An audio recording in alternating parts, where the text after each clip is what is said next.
Hello and welcome to the webinar COVID-19 and the Dental Practice. This webinar is sponsored by VOCO, the dentalists. Their statement is that at times like these, the worldwide community is called to pull together and work as one team to overcome the global challenge in front of us all. At the foundation of that teamwork is education and communication. We hope today's webinar helps each of you to better understand the facts around COVID-19 and what you need to do to ensure the safety of your patients, employees, and loved ones so that you can better serve your community as a healthcare provider. My name is Eve Cuny, and I'm the Director of Environmental Health and Safety and an Associate Professor at the University of the Pacific, Arthur A. Degoni School of Dentistry in San Francisco, California. At the end of this program, you should be able to describe the mode of transmission of COVID-19 and define the difference between standard precautions and transmission-based precautions for infection prevention, and also determine which procedures and policies may be appropriate for their setting to reduce the risk of transmission of COVID-19. I think by now we all know that the origins of COVID-19 are a pneumonia of unknown cause that was detected in Wuhan, China, and was first reported to the World Health Organization at the end of December of 2019. The outbreak grew and was declared a public health emergency of international concern at the end of January, a month later. Scientists in China have identified a novel coronavirus. It's severe acute respiratory syndrome coronavirus 2, otherwise known as SARS-CoV-2, which causes coronavirus disease 2019, what we commonly refer to as COVID-19. Although the exact source of the virus has not been confirmed, coronaviruses that infect animals can become able to infect people, and then person-to-person infection can lead to pandemic.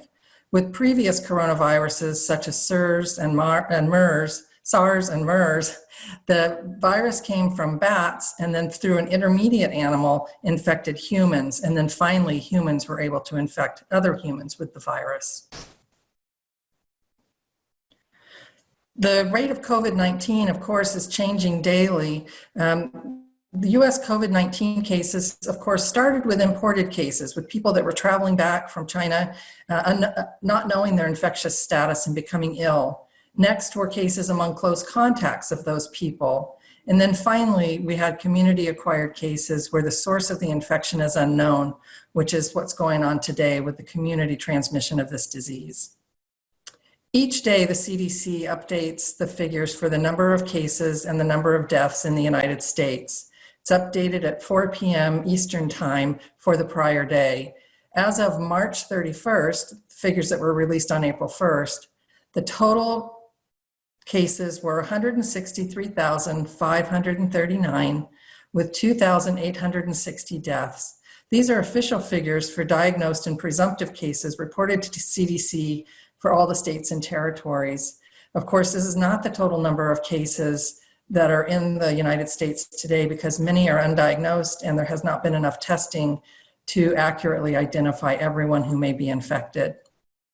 The World Health Organization, among others, tracks global cases, and as of March 31st, they had identified 750,890 confirmed cases with 57,610 new cases on that day. As of March 31st, they identified 36,405 deaths with 3,301 deaths on that day. According to certain news outlets, as of April 2nd, the case figures for the world have now exceeded 1 million infections.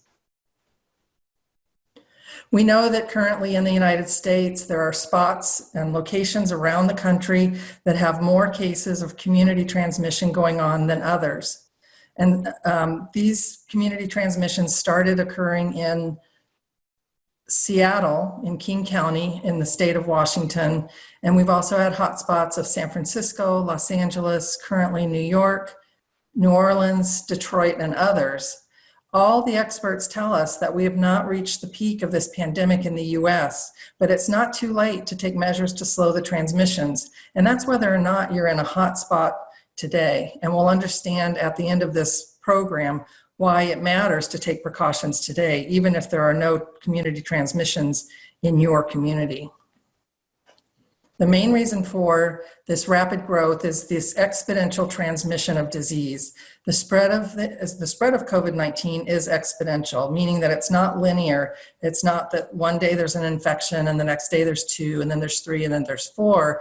It's that this illness will double during each given amount of time. So if the growth rate is a doubling of every 3 days, and just for example, you start with a disease on January 1 of one person being infected, by the end of that month, there's about 1,024 infections.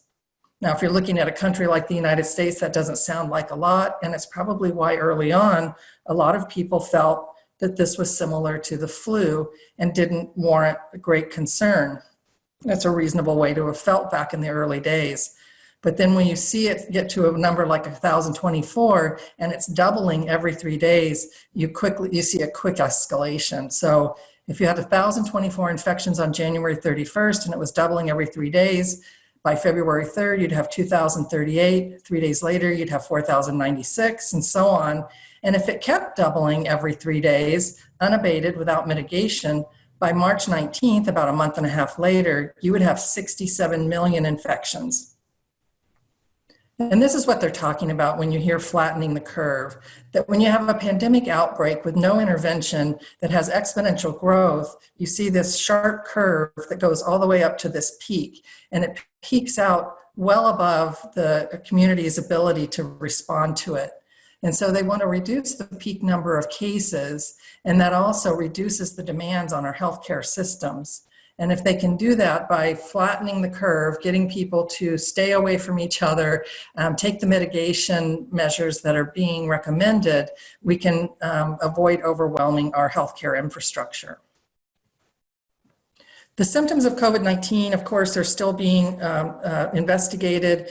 Anything said today could change tomorrow. That's been the nature of the learning curve related to COVID-19. But primarily the CDC does believe that people will exhibit a fever, cough, fatigue, and shortness of breath, most commonly. The symptoms usually appear between 2 to 14 days after exposure, and they do use SARS as a model for creating these estimates. But we do know that some people have one of those symptoms, some have multiple, some have other symptoms and not these, and some people have tested positive for COVID-19 and report no symptoms at all. There are things to know, though, if you or a family member has symptoms of COVID-19, and that if you have had close contact of someone with the disease, or a resident in a community where there's ongoing spread of COVID-19, such as those hotspots City's talking about, it's recommended that you contact your healthcare provider and tell them about your symptoms and your exposure. A lot of times it seems if the symptoms are mild, you may be able to self-isolate at home and you may not need testing. But if you have risk factors for complications, it's recommended that you contact your healthcare provider early on, even if your symptoms are mild.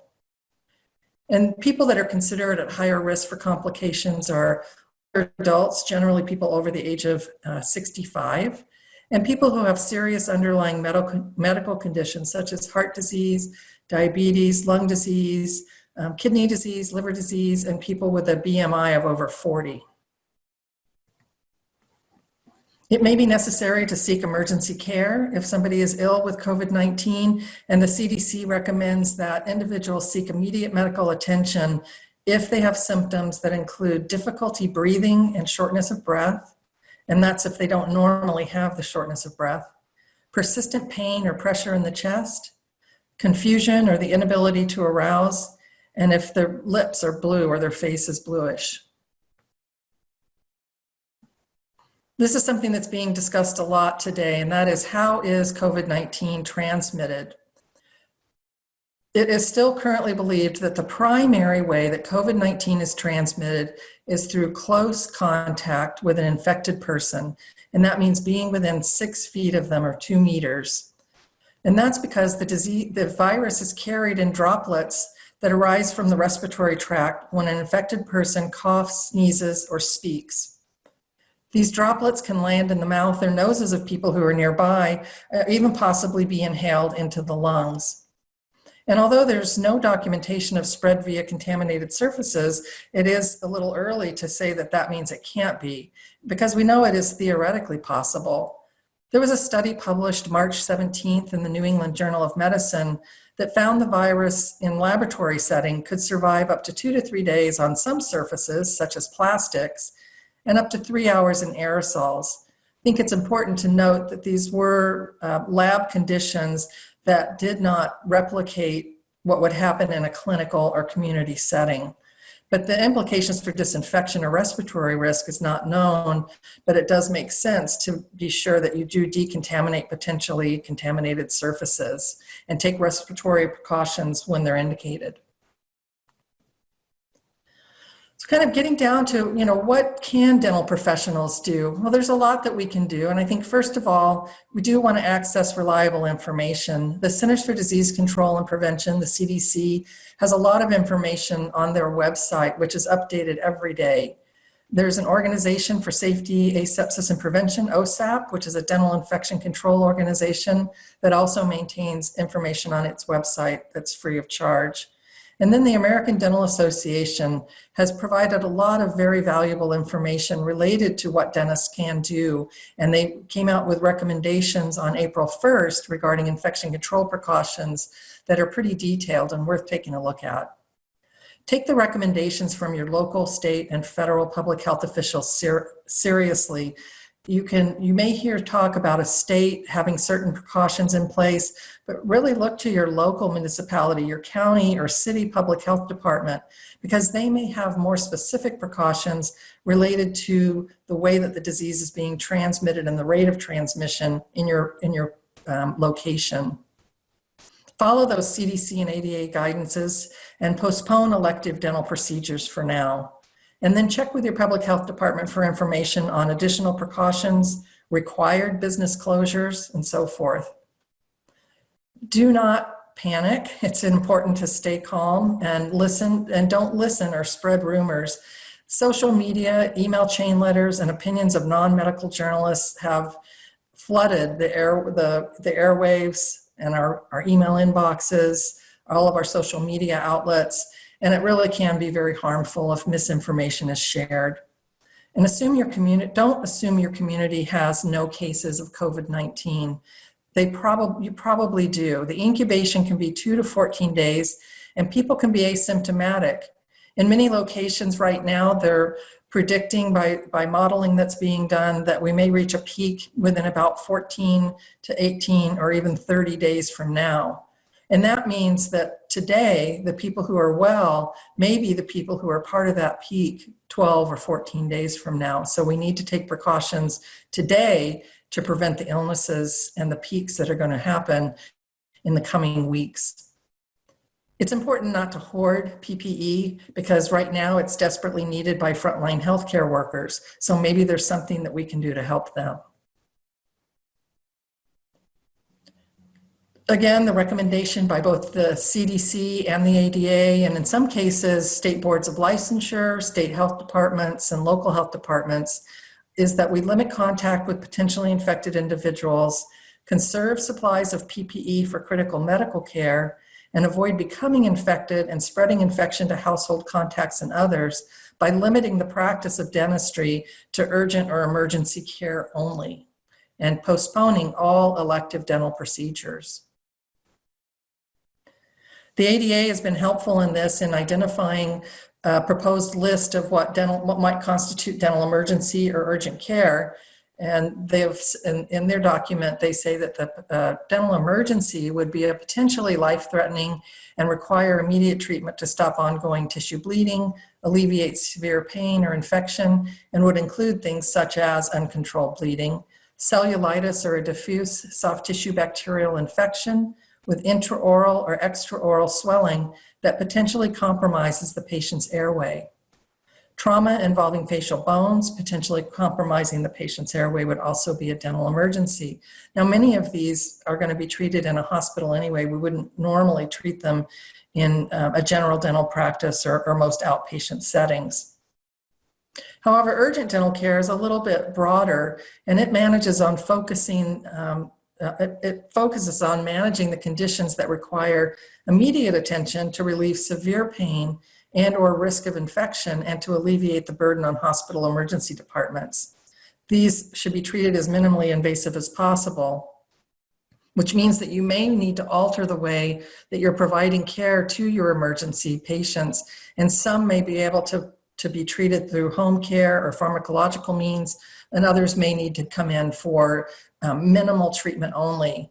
And these would be things such as severe dental pain from pulpal inflammation, pericoronitis or third molar pain, surgical post-operative osteitis and dry socket dressing changes, abscesses or localized bacterial infection resulting in localized pain and swelling, tooth fractures resulting in pain or causing trauma, dental trauma with avulsion and luxation, dental treatment required prior to critical medical procedures, such as people that are scheduled to have organ transplants and need to have any oral infections cleared up before they do that. Other urgent care that has been identified by the ADA as potentially being a reason to provide care in the office is a patient who has extensive dental caries or defective restorations that is also causing pain, but that those should be managed with interim restorations such as silver diamine fluoride or glass ionomers. Of course, suture removals would need to be done. And then if you have patients who can't eat, especially if they're radiation oncology patients where nutrition is so important and they need a denture adjustment, that could potentially be an urgent situation. Replacing temporary fillings on endo-access openings, but only if the patient's experiencing pain. And then snipping or adjusting orthodontic wires if they're piercing or ulcerating the oral mucosa. Besides just selecting which procedures you might limit your practice to, there are other ways to minimize exposure in the workplace. Certainly, if you're not performing all the procedures that you normally would, you can minimize your workforce. You can, if you have multiple providers, say you're in a large group practice or a DSO or a school, perhaps appointing providers on a rotating basis, because everybody doesn't need to be there if they're not treating the normal load of patients. And then if you have personnel in the practice that aren't essential to emergency or urgent care, allowing them to work from home reduces their exposure and also reduces the risk that they could expose others. Think about allowing adjustments for providers and personnel who may be more at risk of complications and those that have family needs. So people over age 65 or have underlying medical conditions. Maybe there are people who are single parents of young children who have lost their child care, or they have elder parents for whom they're responsible and have lost their home care for those people and are now caring for them. You need to, you really should limit your care to that which can safely be done. N95 respirators are not a replacement for any of these measures. So just putting on an N95 and thinking that that's going to provide all the protection you need is not correct. There may be some things that you need to do around your dental equipment when you have a temporary closure or you're not using some of the equipment for extended periods of time. Look for things like sterilizers. If you have sterilizers that you're not using, check with the manufacturer. They may recommend that if it's a steam autoclave, that you empty the water reservoir and clean out the sterilizer. Water lines may need to be left dry. And there may be things that you need to do for equipment such as compressors and central vacuum systems. And then when you come back and we're able to resume our regular operations, you may need to provide additional maintenance and need to do things like biologically monitor sterilizers that haven't been used in a while or may have been moved or left empty. Check with your waterline treatment product manufacturer to see if they recommend that you shock your water lines or change out filters and things like that. And then filters on equipment like amalgam separators and the dental unit filter traps, those may also need to be changed. Now, kind of getting down to the infection control steps, we always look at disease transmission as a chain of infection that we want to disrupt. So we know that in order for disease transmission to occur, you have to first have an infectious agent. In this case, we're talking about the SARS-CoV-2, and it has a reservoir, which is the respiratory secretions of an infected person. a portal of exit so that if a person coughs or sneezes or sometimes even speaks, or if you're using an instrumentation that aerosolizes saliva, they know that in infected people, they can find the virus in the saliva, and that's because the mouth is connected to the respiratory system, so it makes sense that the virus would find its way into saliva. A mode of transmission, of course, would be a splash to the mucous membrane or breathing in the aerosolized particles of the virus. And the portal of entry would be into a person's body. And then, of course, everybody is a susceptible host because none of us have previously been exposed to this virus, so we don't have any natural immunity. So in the dental office, the precautions are standard and droplet precautions, and perhaps in some cases airborne, so we'll talk about those. And then in public, hand and cough hygiene, social distancing, and others as recommended by your public health authorities or the CDC.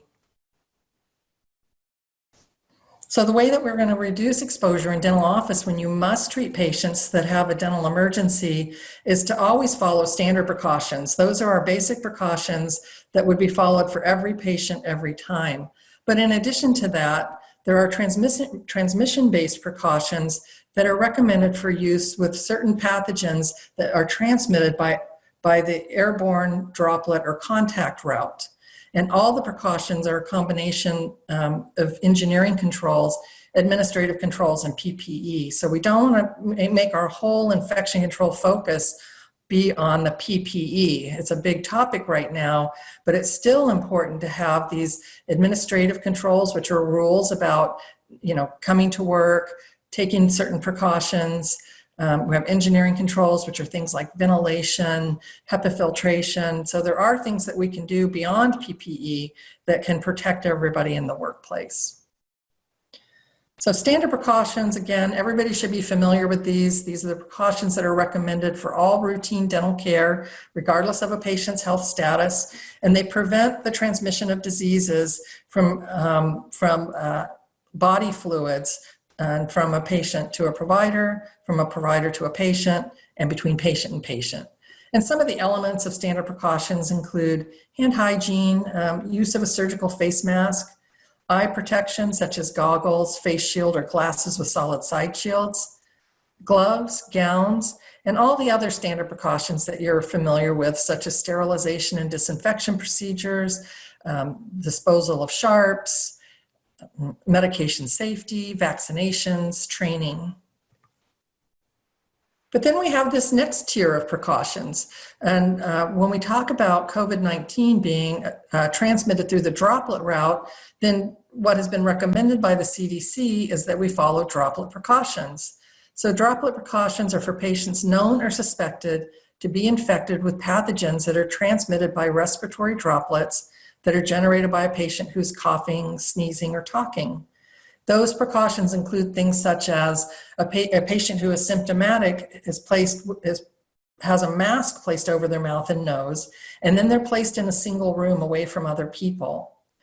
That the healthcare provider would put a mask upon entry into that room and leave it on for the entire time, which is a little bit different than standard precautions, where we don't put the mask on until we're ready to treat the patient and the mask can be removed right away. In this case, it would be worn for the entire encounter. Also, this is where we start to see a respirator come in. There are some recommendations the interim recommendations from the CDC say that you would wear a respirator, such as an N95 respirator, when treating patients diagnosed or being investigated for COVID-19. However, they also state that if supplies of respirators are limited, prioritize them for procedures that generate respiratory aerosols and wear masks for other procedures. And you have to remember that these general interim recommendations are primarily targeted for medical personnel, and medical personnel do a lot of procedures that don't generate oral fluids or aerosols from the mouth, whereas in dentistry, almost everything that we do does generate that. So looking at things like simple exams, you would want to wear a mask, whereas you might not necessarily under standard precautions. So again, these two droplet precautions and airborne precautions. in addition to contact precautions, which don't really apply here, are the three transmission-based precautions that are identified by the CDC. And then droplet precautions are generally for respiratory illnesses such as influenza, adenovirus, and SARS. However, again, depending on the situation, it may tip over into airborne precautions. And this would be face masks, even for exams, and that then the patient wears a mask when they're sitting around other people, or even if they're sitting in a room by themselves. Airborne precautions, which are the highest tier of precautions, are for airborne pathogens such as tuberculosis, chickenpox, and measles. These are diseases that have droplet nuclei that can remain suspended in the air for prolonged periods of time and present a risk for people that may share the same airspace with an infected person, even if they're just breathing. Patients should be treated under isolation precautions for these diseases, such as the use of an airborne infection isolation room, also called an AIIR. And an AIIR has very specific characteristics of negative air pressure. So that means that the air is exhausted out of the room, but not pumped into the room. The air has to be exhausted to the outdoors or through a special filtration.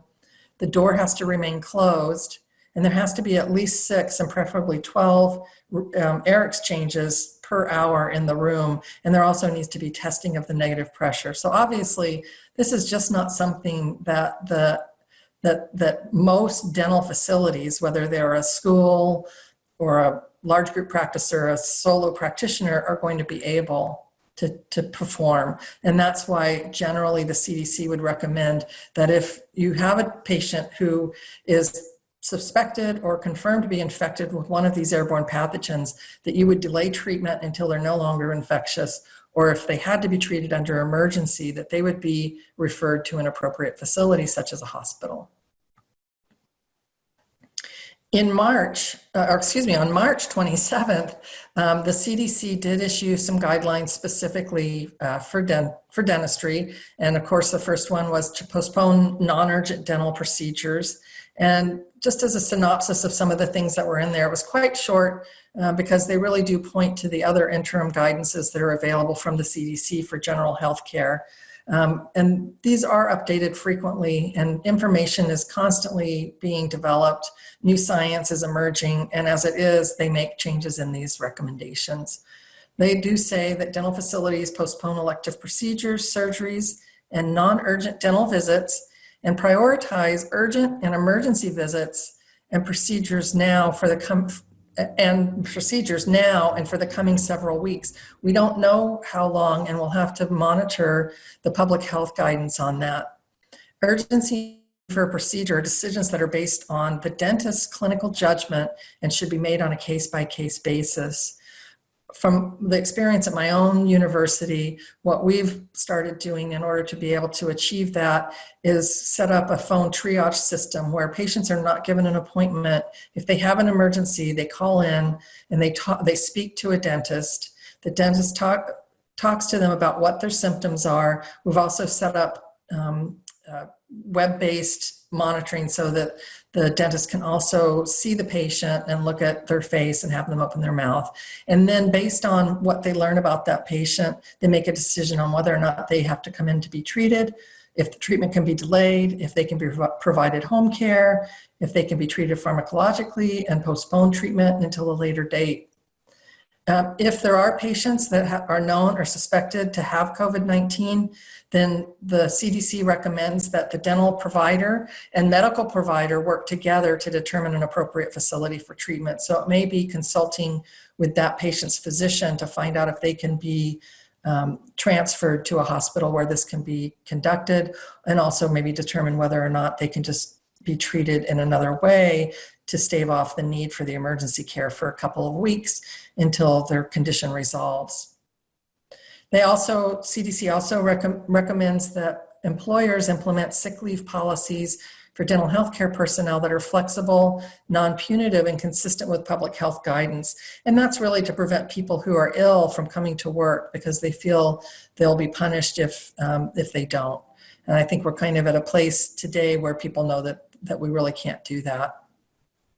They also recommend that patients be called before their scheduled appointment and screen them for symptoms of respiratory illness over the phone rather than waiting until they come in. You can also screen them upon arrival in case anything's changed since you had your phone conversation with them.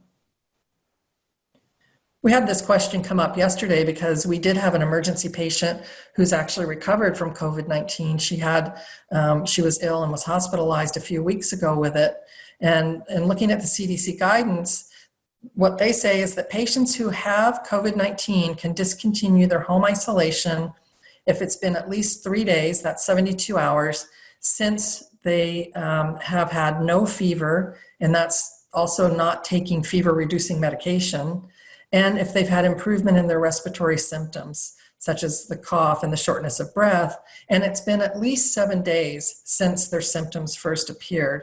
Now, they can actually stop their self-isolation earlier than that if they're able to get to a physician and have 2 negative tests 24 hours apart. But in general, it's 7 days since they first got symptoms, and they also have had no fever for 3 days without having taken any fever-reducing medication, and that their symptoms are resolving.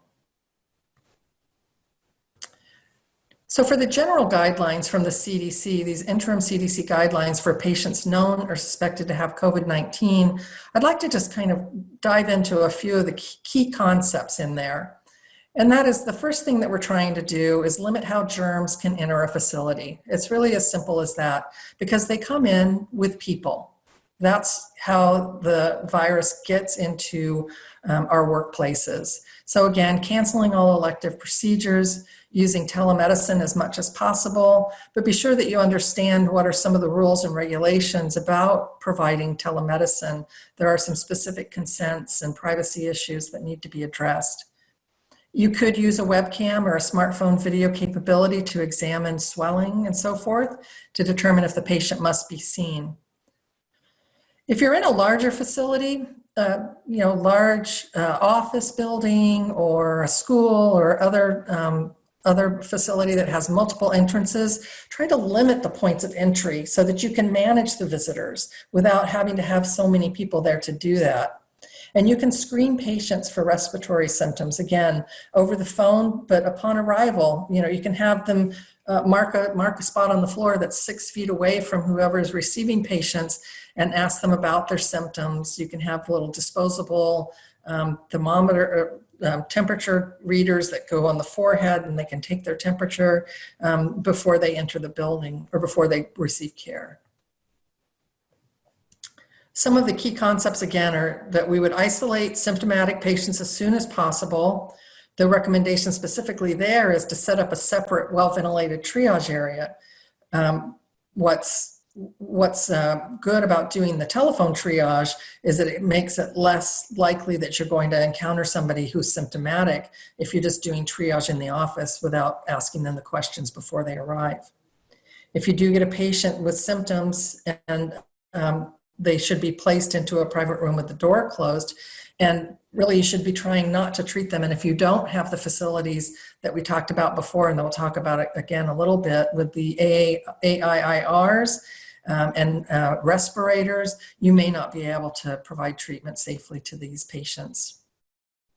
The key concept from the interim guidelines also is that the contribution of small respirable particles, sometimes called aerosols or droplet nuclei, to close proximity transmission is currently uncertain. And what that means is that there's different size particles. Droplets are generally greater than 5 microns.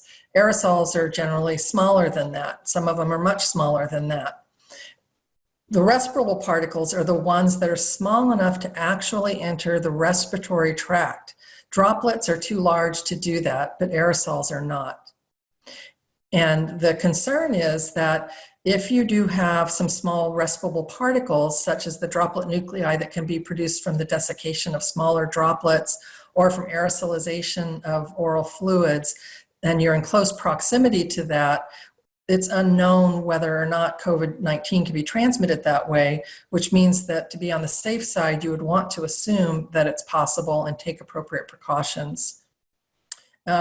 However, in longer distance, airborne transmission from person to person is less likely. So the farther away you are from the aerosol or droplet nuclei, the less likely it is that you would have respirable particles that could potentially transmit disease. So what we're trying to do is protect healthcare personnel. And we want to emphasize good hand hygiene because, again, with droplet infections, you're more likely to have an exposure from somebody, coughing or sneezing in your face, and it comes into contact with your mucous membrane. And another one is from picking up the virus on your hand from contaminated objects and then touching your mouth, your nose, or your eyes and having a mucous membrane transmission. So hand hygiene, avoiding touching your face, limiting your contact with patients, again, phone triage, prioritizing respirators and AIIRs for aerosol generating procedures, again, probably not feasible in most dental settings. And the one other thing that they talk about that I think is important to understand is this implementation of personal protective equipment optimization strategies. And you have to be very careful in interpreting these interim guidelines. They're really for an emergency situation only because of the critical shortage of PPE in healthcare settings where COVID-19 patients must be treated. And so what the CDC has said is that during this time, available respirators should be prioritized for procedures likely to generate respiratory aerosols, which would pose the highest exposure risk to healthcare personnel. And that doesn't mean that that's the ideal. It's not the ideal. The ideal is that everybody treating COVID-19 patients would wear a respirator, but if they're not available, then they need to select under which circumstances they would use them. And there would be procedures such as sputum induction or open suctioning of airways that may induce coughing. We know that dental devices mainly spread droplets, but there may be some aerosols in those as well. But hopefully you are able to refer any patient that's suspected or confirmed with having COVID-19 to an appropriate healthcare facility. And this optimization of PPE is only after all other controls are exhausted that you've put into place every rule, every work practice control, every engineering control possible, such as room filtration, isolation precautions, and that you're only providing urgent care, that there's a limit of people that are allowed in the facility, you're performing telemedicine, and that you're limiting the procedures in length and in spread of oral fluids. And a full list of administrative controls are on the CDC website. Some of the other things that we hear about from these optimization guidelines are that people wear a surgical mask for more than one patient encounter. And we've certainly heard stories of healthcare workers who say they're allowed one mask a day or one mask a week just because there aren't enough, and that they're reusing disposable respirators, which of course carries a risk of cross-contamination, and other strategies as critical needs indicate. The real key message here is that this is not permission to reduce the use of PPE under normal circumstances and if adequate supplies are available, that this is only when there's an emergency and a critical need situation when treating patients with respiratory infections. So it doesn't mean that when we all go back to business as usual, that that staff in the dental practice can wear the same mask all day. It's not intended for that at all. This is not an ideal situation. It's an emergency situation and one which is potentially putting people at risk. We're very used to masks in dentistry. What we're not used to is using medical N95 respirators, which really kind of look like our old cone type masks that were popular in dentistry some years ago, but they're quite different. A surgical mask is only intended to protect the mucous membranes of the person wearing it from contact with the patient body fluids when we're talking about the context of dentistry.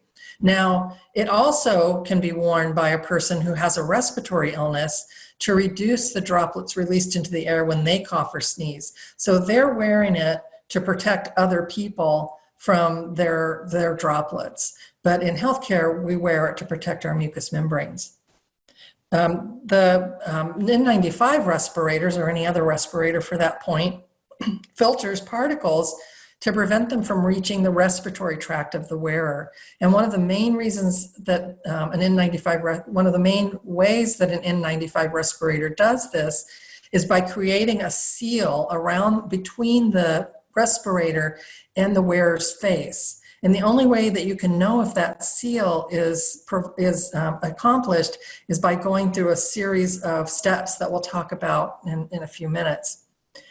Different N95 respirators are used for different purposes. You know, the ones used in medicine aren't the same as the one that are used by painters or some other industrial purposes. But during the shortages, OSHA, the CDC, and the FDA, and OSHA and FDA, OSHA, of course, regulates occupational safety, the CDC makes recommendations, and FDA regulates medical devices, including respirators. But they have agreed that healthcare workers treating active patients may use an N95 respirator not labeled as medical use if the medical respirators are unavailable. But under normal circumstances, that would not be allowed. And as I mentioned, OSHA has some pretty strict requirements for N95 respirators. If an employer is going to use, so say a dentist decides that you're going to treat emergency patients, you do need to use N95 respirators, you can't do that until you've already instituted all of the engineering and work practice controls, because PPE is supposed to be a measure of last resort to protect workers, not of first resort, because PPE has its drawbacks. And before an employee can use an N95 respirator, they have to have a medical examination by a qualified healthcare provider, somebody, and there's a very specific questionnaire that has to be completed. And once that's completed, the healthcare provider can determine whether or not a physical exam is needed. They have to have fit testing by somebody who is qualified to do the fit test. And then there has to be training, and the training has quite a long list of things that need to be included. And for right now, OSHA has said that that needs to include training on COVID-19. OSHA has modified some of the requirements, and you should consult their website before implementing a new program. And of course, if you're in one of the states that has a state-run OSHA program, look to your state's guidance, because that's going to be the one that you need to follow, and it could be stricter than the federal. We have a whole new terminology that we're coming to grips with using. And one of the ones that we hear a lot is called social distancing. And there's a lot of different ways that that's being interpreted. And one of the reasons for that is because CDC provides guidance on community mitigation. And the local public health agencies look to that to determine what needs to be done in that location. So that's why you see different guidelines under social distancing, say from the state level down to the county or city level, and it varies from state to state, county to county, city to city. It's because they're following these mitigation guidances based on what's going on in that particular community. And that's appropriate. The problem with that is that people don't stay put. So if you have a social distancing policy, say in San Francisco, where I am, and it's currently you're supposed to stay home with only your household contacts and not go anywhere, no parks, no public places unless you have to for food or medication. But as soon as somebody decides that they're going to leave San Francisco and go to Seattle, you no longer have the impact that you want to try to get from social distancing. So it's not perfect, but it can help at least reduce the risk of community transmissions. Some of the mitigation strategies currently being implemented, even in low-level areas where they're not seeing a lot of transmissions, or school closures. They might limit social activities and gatherings, and it kind of tends to happen as a progression. We saw in San Francisco that first it was, no gatherings of more than 250 people. And then it was no more than 100. And then it was 10, and then it was household contacts only. So these things change as the pattern of disease transmission in an individual location also changes. It can also include things like not doing non-essential travel, staying home unless you really have to go somewhere, and then asking employers to develop work from home and relax sick leave policies. Another term that's being used a lot, and we'd always heard shelter in place in the context of, say, a tornado or an active shooter or something like that. But some health departments are using it to indicate that there's an increased effort to distance people from each other and to slow down the spread of these infections. It's being used very broadly, though, and it can include different things. It can include complete closures of all non-essential businesses. Orders to remain at home with household contacts only leave your home for essential needs, and then limiting businesses that must stay open to essential functions. So even if they are open, they can't do everything they used to do, and essential personnel, so not everybody can come to work. And they actually may impose instructions on the hours they will remain open. We were notified in San Francisco on March 31st that every essential business that's being allowed to stay open and partially operate, such as the dental school so that we can treat dental emergencies, or other healthcare providers that are treating emergencies, must develop and post a pandemic plan that addresses very specific things. So this is the most strict that I've seen, but I wouldn't be surprised if it came to other locations that also are seeing a lot of community transmissions. Quarantine's a term that's been around for a long time. We've generally understood that in the context of measles outbreaks in years past and things like that. In this case, it's really home isolation for people who do have COVID-19. And what they do with home isolation generally is they ask the person to stay apart from other people in the household as much as possible. Don't sit around watching TV together, don't eat meals together. And if it's at all possible, the person who's ill should be separated by being given a bedroom and bathroom that nobody else is sharing. The person who's ill should wear a face mask whenever around other people, because again, remember, in healthcare, the face mask protects our mucous membranes. In public or in a household setting with somebody who's ill, the face mask prevents the droplets from spreading because it's a physical barrier when that person coughs or speaks or sneezes. They shouldn't be sharing objects with other members of the household, and the surfaces that they come into contact with should be cleaned and disinfected often. So we wonder a lot about, what are the other things that we can be doing now? We're anxious to get back to work. We're anxious for this to be over, but the virus doesn't care how anxious we are. So we have to come up with things that we can do while we wait for this crisis to be over. If you do have to go into your office to treat emergencies, can you stay a little bit longer and, clean and do inventory, restock your clinics?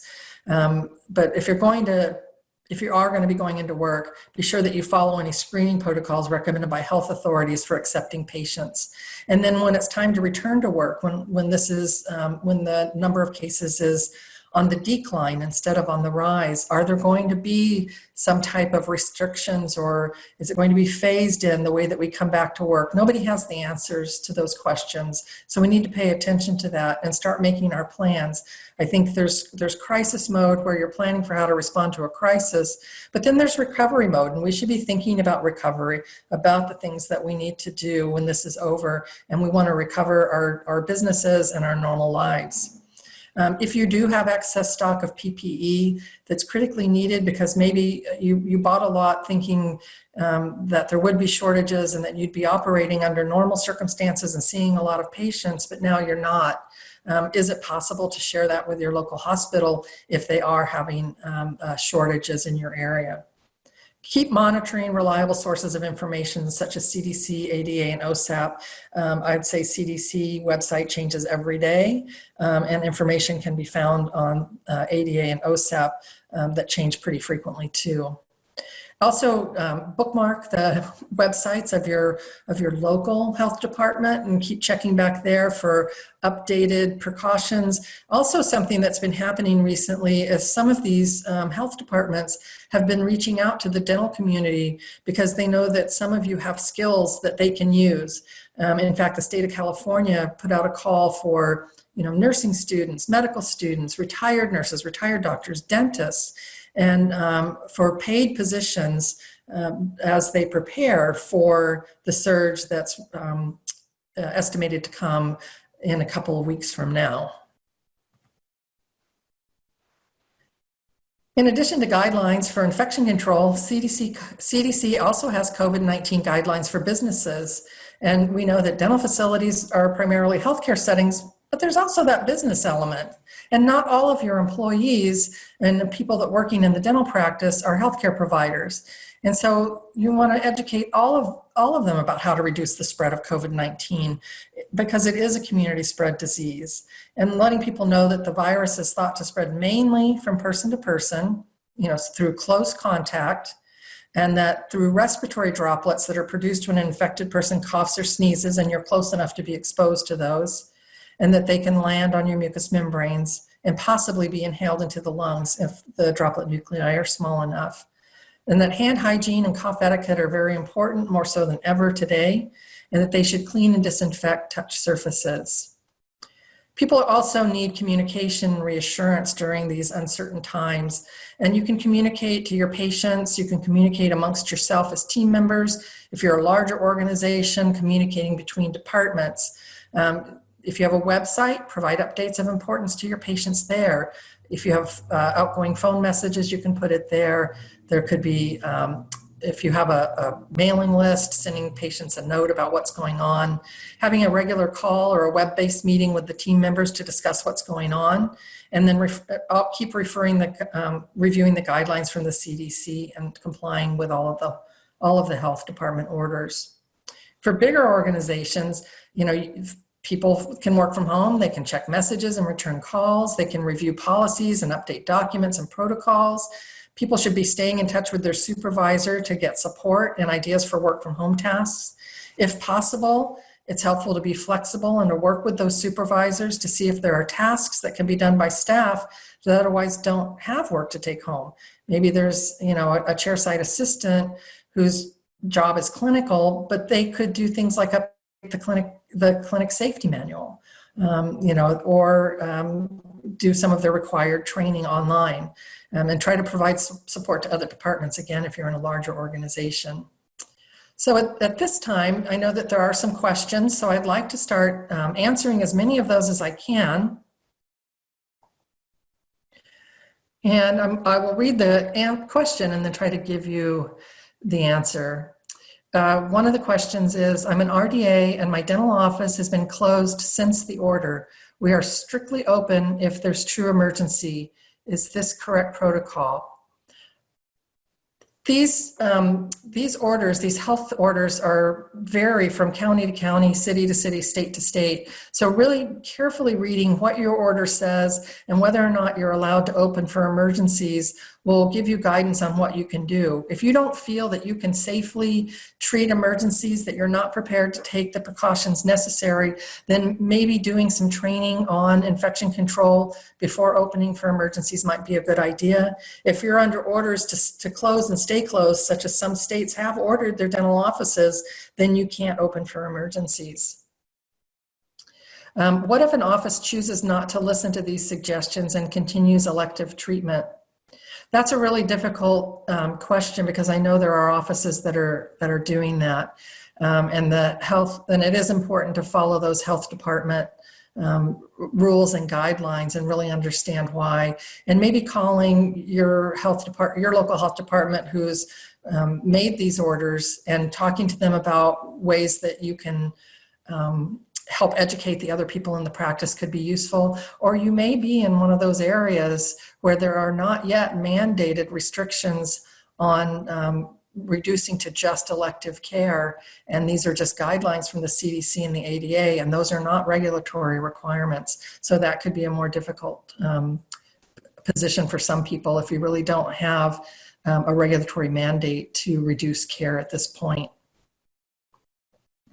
A question regarding urgent care. If a patient has a broken tooth and is symptomatic and requires endotherapy, at this time, would it be appropriate to only finish the root canal and temporize and then complete the final crown restoration at a later time?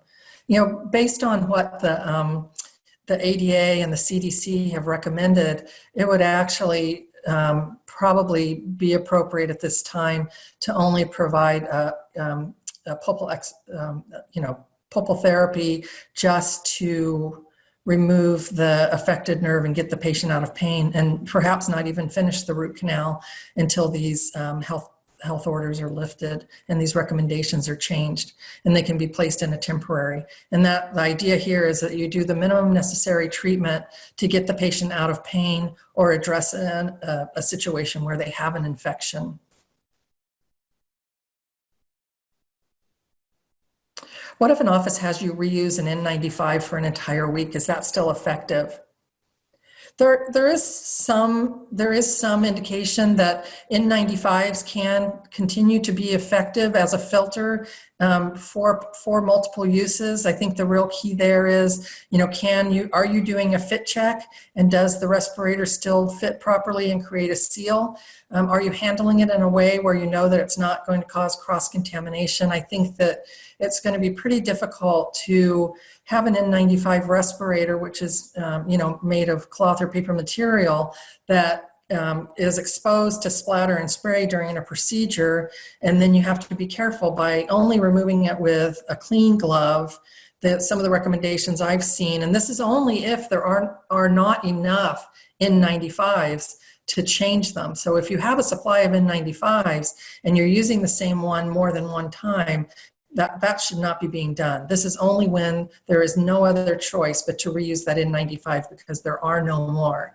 And in that case, you are running the risk of potentially exposing yourself by, if there is a patient who's infected and maybe they're asymptomatic. We've been hearing now that 25% of the cases of COVID-19 are patients who have no symptoms but are capable of transmitting the disease. So, simply screening people is no guarantee, and we have to take these precautions very seriously. So do not reuse an N95 if you don't have to. And if you do have to, refer to the CDC PPE optimization guidelines and follow them very closely.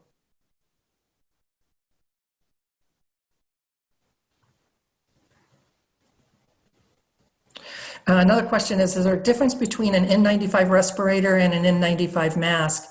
And some people call them a mask, but the N95 is a respirator. It's really not a mask. It looks like a mask, it walks like a mask, it quacks like a mask, but it's not a mask. It is a respirator.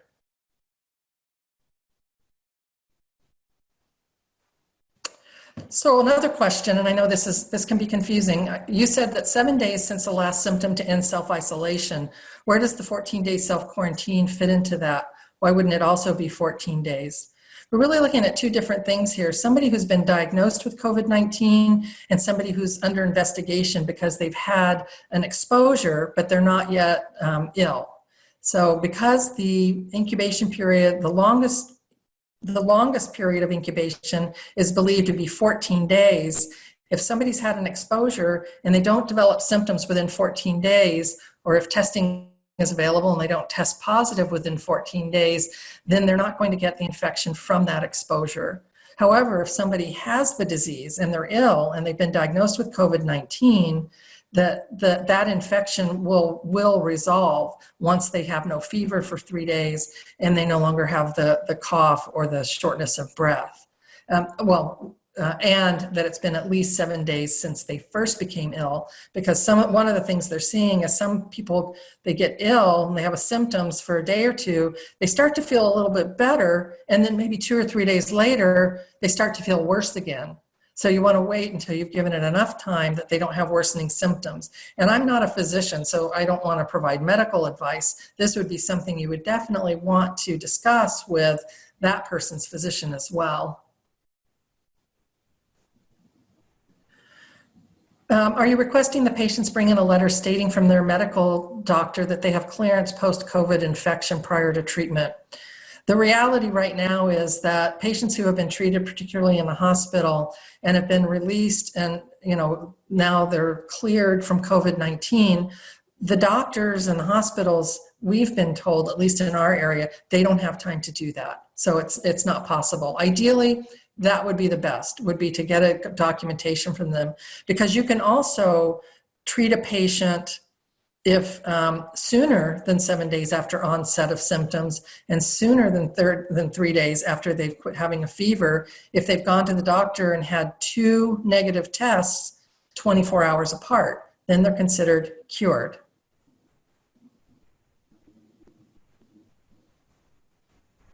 The question is, are N95s going to be the new normal for dentistry for aerosolized procedures?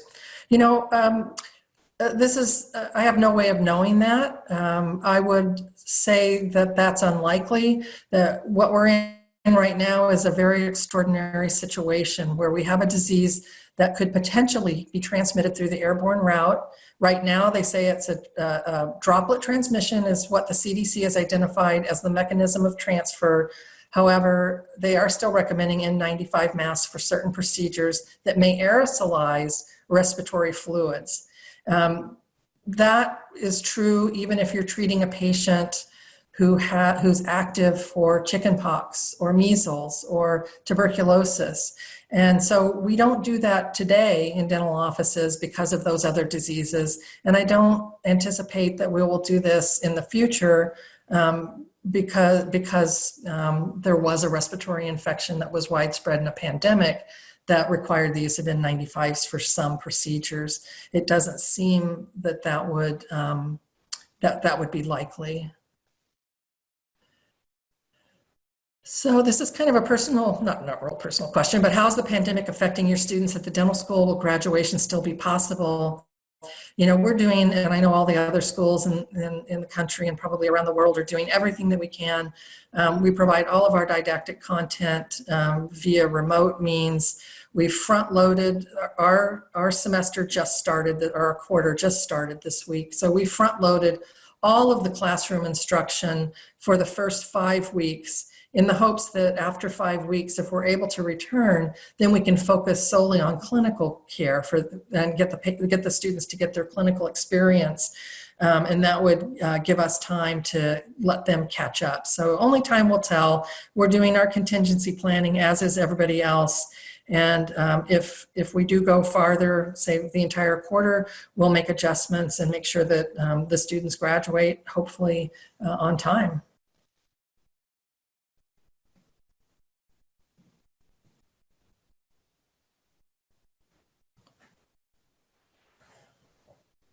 Oh, I'm an endodontist and work as an associate in Louisiana. Our offices, or I don't know if that's LA, Los Angeles, or LA, Louisiana. Our office does not have any proper PPE, such as shield N95 mask or proper gown. Our boss wants us to work, but I refused to go since I'm afraid that I will spread the virus if I get infected. What is your recommendation, especially since endo is most emergencies? I think that if your endo is going to require the use of aerosol generating equipment, then you do need to seriously think about taking that PPE that's being recommended, which is at least goggles, if not a face shield, and at least a surgical mask, if not an N95 respirator. You know, you're right. If you do get infected, you would be putting other people at risk. So there's really hard decisions being made by everybody out there today, and I really do feel for you. And I think just, you know, keeping on top of the information as much as possible, you know, expressing your concerns and providing good evidence-based information is helpful. But, you know, some people don't listen to science. You know, they don't want to hear it. They're not ready to hear it, and they'll get it eventually. Touch on the AIR thing again. What is it versus respirators? Respirators are worn by the healthcare provider, whether it's an N95 or a purifying air respirator. It's something that's worn to protect an individual's respiratory tract. An AIR is actually a room. It's an airborne infection isolation room. You may have seen pictures of them before. They're closed off. They have special ventilation. There's usually a big sign on the door, you know, airborne precautions. So that the AIR is really an engineered environment to be able to safely treat patients with airborne infections. I think we're at the end of our time now. I apologize I couldn't get to everybody's questions, but I do want to thank you very much for joining us for this webinar, and I hope that you were able to get some helpful information from it.